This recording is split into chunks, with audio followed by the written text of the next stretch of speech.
के हजुरहरू पनि म जस्तै यही सोसल मिडिया युज गरेर अथवा दिनको 2 देखि 3 घन्टा मात्रै टाइम दिएर इन्कम जेनेरेट गरिराख्नु भएको छ त? छैन भने यो भिडियो हजुरहरूको लागि।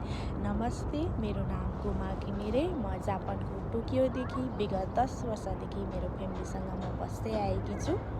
मैले चाहिँ केही महिना अगाडि चाहिँ अनलाइन डिजिटल बिजनेस रन गर्दै आएकी छु। यो बिजनेस 100% लिगल हो। यो बिजनेस हामीले जुनसुकै ठाउँमा रहेर पनि, जुनसुकै देशमा रहेर पनि हामीले सजिलैसँग रन गर्न सकिन्छ। यो बिजनेसमा चाहिँ अहिले 2,60,000 जनाले रन गरिराख्नु भएको छ।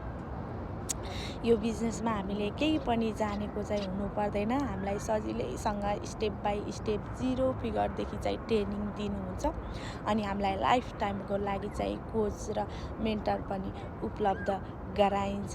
मैले पनि अब पार्ट टाइम के गर्नुपर्छ कि भन्ने सोचमै थिएँ। त्यही सोच गर्दा गर्दै साँच्चै मैले यो प्लेटफर्म पाएपछि चाहिँ मैले चाहिँ यही प्लेटफर्ममा कसैको अधीनमा नरहेर फुर्सदको टाइममा यसलाई टाइम पनि दिनु नपर्ने, दिनको 2 देखि 3 घन्टा त हाम्रो टाइम हुन्छ नि, हुँदैन र? सजिलै हुन्छ। हामीले अरूको भिडियो स्क्रोल गर्दै बस्छौँ, अरूले कसले के लेख्यो, कसले के गर्यो भन्दै चासो दिएर बस्छौँ नि। तर त्यो समय चाहिँ हामीले यो बिजनेसलाई दियौँ भने चाहिँ सजिलै इन्कम जेनेरेट गर्न सकिन्छ।